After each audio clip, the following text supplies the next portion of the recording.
మీరందరూ కొంచెం కామ్గా ఉంటే ఇక్కడ మాట్లాడే వాళ్ళు అక్కడికి వినిపించట్లేదు. సో మీరంతా కామ్గా ఉంటే వాళ్ళకి నేను మాట్లాడేది కూడా వినిపిస్తుంది. ప్లీజ్.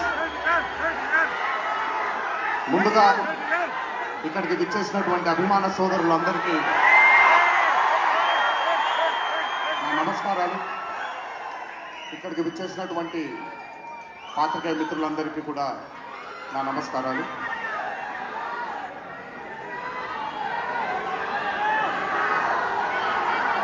సిద్ధుని నేను పర్సనల్గా అంటే తన చాలా సినిమాలు చూశాను తనవి, కానీ పర్సనల్గా ఎప్పుడు ఇంటరాక్ట్ అవ్వలేదు.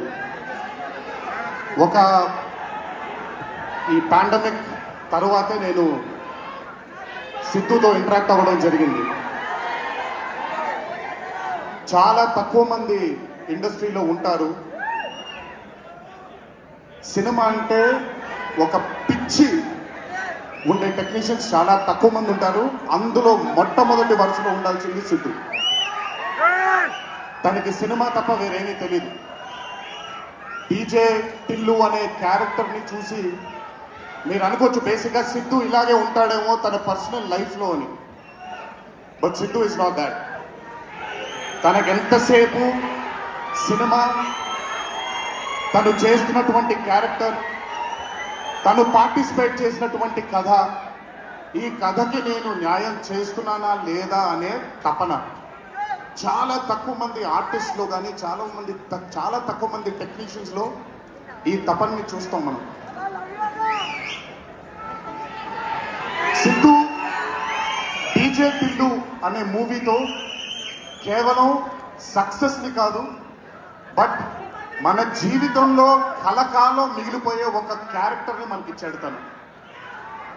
చాలాసార్లు అనుకునేవాడిని, అంటే నేను చిన్నగా ఉన్నప్పుడు టామ్ అండ్ జెర్రీ కార్టూన్స్ని బాగా చూసేవాడిని, పాపాయ్ అనే కార్టూన్స్ని చాలా చూసేవాడిని, హీమ్యాన్ అనే కార్టూన్ని చూసేవాడిని. ఇలాంటి క్యారెక్టర్స్ మన లైఫ్లో సినిమాల ద్వారా మిగిలిపోతే ఎంత బాగుంటుందో అని ఎప్పుడూ కోరుకునేవాడిని. అండ్ ఈరోజు టిల్లు కేవలం ఒక డీజే కాదు, టిల్లు కేవలం ఒక సిద్ధు చొన్నాలగడ్డ కాదు, టిల్లు మన ఇంట్లో మన చుట్టూ తిరిగే మనిషి అయిపోయాడు ఈరోజు. Hats off to Siddhu, hats off to the whole team of DJ Tillu and Tillu square for creating ఒక క్యారెక్టర్ని మన ఇంట్లో ఉండిపోయి మన మనిషిలాగా మన చుట్టూ తిరుగుతూ ఉండే ఒక క్యారెక్టర్ని క్రియేట్ చేసినందుకు ముందు హ్యాట్స్ ఆఫ్ టు దెమ్. నవ్వించడం అనేది ఒక వరం, నవ్వకపోవడం ఒక శాపం. నాకు బేసిక్గా నేను నవ్వడం మొదలు పెడితే నాకు ఆపుకోవడం చాలా కష్టం. నేను అదుర్స్ చేసినప్పుడల్లా మా వినయన్న తెగ కష్టపడిపోయాడు. ఎందుకంటే బ్రహ్మానందం గారిని ఆయన డైలాగ్ చెప్పక్కర్లేదు, ఆయన్ని చూస్తే చాలా నవ్వేసేవాడిని. అది త్రివిక్రమ్ గారు కూడా చాలాసార్లు ఫేస్ చేశారు అరవింద సమేత జరుగుతున్నప్పుడు. అలాంటిది నేనెంత నవ్వానో కూడా ఇక నేను నవ్వలేను బాబోయ్ అన్నంత నవ్వించాడు సిద్ధు ఈ సినిమాతో. నన్నే కాదు చాలా మందిని నవ్వించాడు. ఆ బ్లెస్సింగ్స్ అంతా సిద్ధుకి దక్కాలి. ఇంకా అద్భుతమైన చిత్రాలు, ఇంకా చాలా బ్యూటిఫుల్ క్యారెక్టర్స్ని తను క్రియేట్ చేయాలి, తను పోర్ట్రే చేయాలి, మనందరికి అందించాలి అని ఆ దేవుని మనసారా కోరుకుంటున్నాను. అతనికి ఆ శక్తిని కల్పించాలని కోరుకుంటున్నాను. ఒక్కసారి మీరు వినాలి ఇప్పుడు నేను చెప్పేది. వినపడుతుందా? పర్లేదు, వినపడుతుంది. దేవరా సినిమాలో ఒక డైలాగ్ ఉంది. డైలాగ్ గురించి చెప్పాలి కానీ దేవర కూడా ఇంచుమించు భయం గురించి ఆ సినిమా ఎక్కువ శాతం భయం గురించి మాట్లాడడం జరుగుతుంది ఆ సినిమాలో. కలగనే ధైర్యం ఉండాలి, కళ కనడానికి ఒక ధైర్యం ఉండాలి. ఆ ధైర్యాన్ని, ఆ కళని సార్థకం చేసుకోవడానికి, నిజం చేయడానికి భయం ఉండాలి.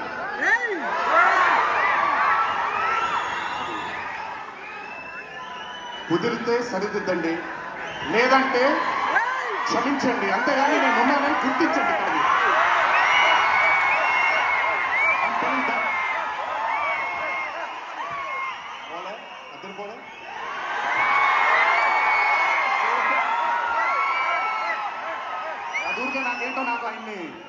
చాలా రోజులు అయిపోయింది. స్టేజ్ మీద కూర్చుంటే నాకు మళ్ళీ అరవింద సమేత గుర్తొస్తుంది అంటే. సో సో మనిషికి కలగనడానికి ధైర్యం ఉండాలి. ఆ కళని సార్థకం నిజం చేయడానికి విపరీతమైనటువంటి డిసిప్లిన్ ఉండాలి. డిసిప్లిన్ అంటే భయం. ఈరోజు the whole team of Tillu square అవచ్చు, TJ Tillu was a brand. వాళ్ళు అంత భయపడుతూ భక్తితో శ్రద్ధలతో ఆ సినిమాని మీ అందరికీ చూపించాలి, మీ అందరికీ నచ్చాలని అంత కష్టపడ్డారు. కాబట్టి ఈరోజు ఆ సినిమాకి అంతటి ఘన విజయం లభించింది. Siddhu, please, all your life ఒకటే మార్గం, కష్టపడాలి, కష్టపడుతూనే ఉండాలి. మళ్ళీ చెప్తాను, కష్టానికి కొలమానం లేదు. నా కష్టం నీ కష్టం వేరు కాదు, కష్టం ఒకటే. ఆయన పడినా నేను పడినా విశ్వం పడినా అందరికీ కష్టంకి కొలమానం లేదు. ఎక్కువ కష్టపడ్డారు, తక్కువ కష్టపడ్డారు లేదు, కష్టపడ్డారు. ఆ కష్టాన్ని ఎప్పుడు నమ్ముకో, it will always take you forward my life. నాకు చాలా నమ్మకం. నేను చాలాసార్లు విశ్వక్కి సిద్ధుకి చెప్పాను, నాకు మీ ఇద్దరి పైన చాలా నమ్మకం ఉంది. అంటే నేను ఏదో పెద్ద ఇదాని కాదు, బట్ నమ్మకం ఉంది. రేపు పొద్దున ఇండస్ట్రీకి మీ ఇద్దరు కూడా చాలా హెల్ప్ అవుతారు. ఇండస్ట్రీ ముందుకు వెళ్ళడానికి, కొత్త ఐడియాస్ని, కొత్త థాట్స్ని ముందుకు తీసుకురావడానికి మీ ఇద్దరు కూడా మీ వంతు కృషి డెఫినెట్గా ఇండస్ట్రీకి పెడతారు. మీరు ఉపయోగపడతారు ఇండస్ట్రీకి అని చాలాసార్లు వాళ్ళకి చెప్పాను. ఈ రోజు ఇద్దరిని అలా చూస్తుంటే నాకు చాలా గర్వంగా, చాలా ఆనందంగా ఉంది. ఇండస్ట్రీకి ఈరోజు ఇలాంటి డేర్ డెవిల్స్ కావాలి, కొత్త థాట్స్ని ముందుకు తీసుకొని వెళ్ళడానికి, కొత్త రకమైన ఐడియాస్ని ముందుకు తీసుకొని వెళ్ళడానికి. Hats off to both of them. అలాగే ఈ చిత్రానికి దర్శకత్వం వహించిన మల్లిక్ రామ్ గారు, it's not an easy task అండి. ఒక బ్లాక్ బస్టర్ అయిన చిత్రానికి మళ్ళీ సీక్వెల్గా మీరు దానికి దర్శకత్వం వహించడం ఈజీ టాస్క్ కాదు. Hats off to you and congratulations. You've done a great and an amazing job. అలాగే ఈ చిత్రానికి పనిచేసిన సాంకేతిక నిపుణులందరికీ నేను ఇందాకే దాసరి శ్యామ్ గారితో మాట్లాడుతున్నాను. ఆయన రాసినటువంటి ఒక పాట చాలా ఇష్టం నాకు. బలగంలో ఊరు పల్లెటూరు అనే పాట నాకు చాలా ఇష్టం. ఎందుకంటే రాస్తుంటే మట్టి వాసన వస్తుంటుంది ఆయన దగ్గర నుంచి, ఆయన వాడే పదాల దగ్గర నుంచి. Hats off to Dasari Shyam గారు, హ్యాట్స్ ఆఫ్ టు అచ్చు, hats off to all the other technicians, and a special mention to Radhika and Radhika, Neha garu and Anupama Parmeshwari garu.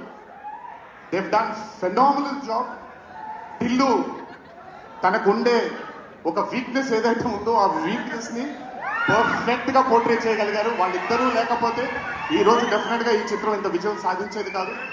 వాళ్ళకు కూడా నా కంగ్రాచులేషన్స్ తెలియజేస్తూ ఇక్కడికి విచ్చేసిన మీ అందరికీ కూడా ధన్యవాదాలు.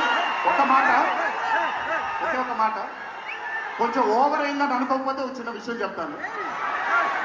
ఈరోజు చొక్కా వేసుకొని వచ్చాను, చొక్కాకి కాలర్ ఉంటుంది. దేవరా అనే చిత్రం రిలీజ్ లేట్ అయినా సరే రేపు పొద్దున మీ అందరూ గర్వంగా కాలర్ ఎగరేసుకునేలాగా ఆ చిత్రాన్ని మీకు అందించడానికి, మా ప్రేక్షక దేవుళ్ళు అందించడానికి మేము ప్రయత్నిస్తాం. తెల్లవారితే ఉగాది, మీ అందరికీ ఉగాది శుభాకాంక్షలు తెలియజేసుకుంటూ, ఇంట్లో తల్లిదండ్రులు, అమ్మానాన్నలు, కుటుంబ సభ్యులు అందరూ మీకోసం ఎదురు చూస్తూ ఉంటారు. ఈరోజు ఈ ఆనందాన్ని జాగ్రత్తగా ఇంటికి వెళ్ళి ఇంట్లో ఉంటే కుటుంబ సభ్యులందరితో మీరు పంచుకుంటారు అని మిమ్మల్ని కోరుకుంటూ, మీరెప్పుడు ఇలా చల్లగా ఆనందంగా ఉండాలని ఆ దేవుడిని మనసారా కోరుకుంటూ సెలవు తీసుకుంటాను. ఈ అవకాశం నాకు ఇచ్చిన టిల్లు టీంకి అన్నాను, కానీ ఈ అవకాశం నాకు ఇచ్చిన మా వంశీకి నా ధన్యవాదాలు తెలియజేసుకుంటూ, వంశీ గురించి ఎక్కువ మాట్లాడిన, ఎందుకంటే వంశీ గురించి ఎక్కువ మాట్లాడితే దిష్టి తగిలేస్తుంది తనకి. వంశీ ఇలాగే అద్భుతమైన చిత్రాలు తీయాలని అతనికి ఆ శక్తి వల్ల నా దేవుని మనసారా కోరుకుంటూ, జై ఎన్టీఆర్. Thank you.